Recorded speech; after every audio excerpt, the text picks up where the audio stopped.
প্ৰথম প্ৰশ্নটো হ'ল কোন বংশৰ শাসনকালত ভাৰতত প্ৰথমবাৰৰ বাবে সোণৰ মুদ্ৰা প্ৰচলন হৈছিল? ইয়াৰে ভিতৰত শুদ্ধ উত্তৰটো হ'ল গুপ্ত বংশ। ২ নম্বৰ প্ৰশ্নটো হ'ল ভাৰতবৰ্ষত প্ৰচলিত প্ৰথমখন ইংৰাজী বাতৰি কাকত কি আছিল? ইয়াৰ শুদ্ধ উত্তৰটো হ'ল বেংগল গেজেট। ৩ নম্বৰ প্ৰশ্নটো হ'ল আৰ্যসকলৰ জনপ্ৰিয় পৰিষদ দুখন কি আছিল? ইয়াৰে শুদ্ধ উত্তৰ হ'ল সভা আৰু সমিতি। ৪ নম্বৰ প্ৰশ্নটো হ'ল বুদ্ধদেৱ কোন জনগোষ্ঠীৰ লোক আছিল?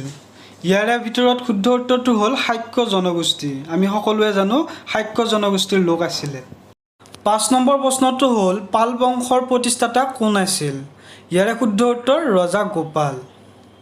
৬ নম্বৰ প্ৰশ্নলৈ আহোঁ। ৬ নম্বৰ প্ৰশ্নটো হ'ল হৰ্ষবৰ্ধনৰ শাসনকালত কোনজন বিখ্যাত পৰ্যটক ভাৰত ভ্ৰমণলৈ আহিছিল?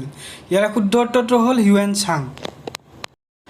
ইয়াৰ পিছৰ প্ৰশ্নটো হ'ল পানীপথৰ প্ৰথমখন যুদ্ধ কিমান চনত হৈছিল? পৰীক্ষাত প্ৰায় আহি থকা দেখা যায়। ইয়াৰ শুদ্ধ উত্তৰটো হ'ল ১৫২৬ চনত।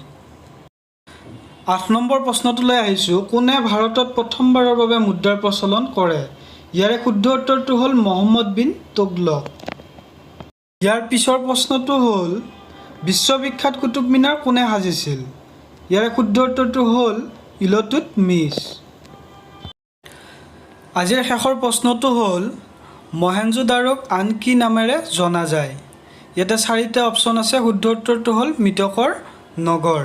মৃতকৰ নগৰ।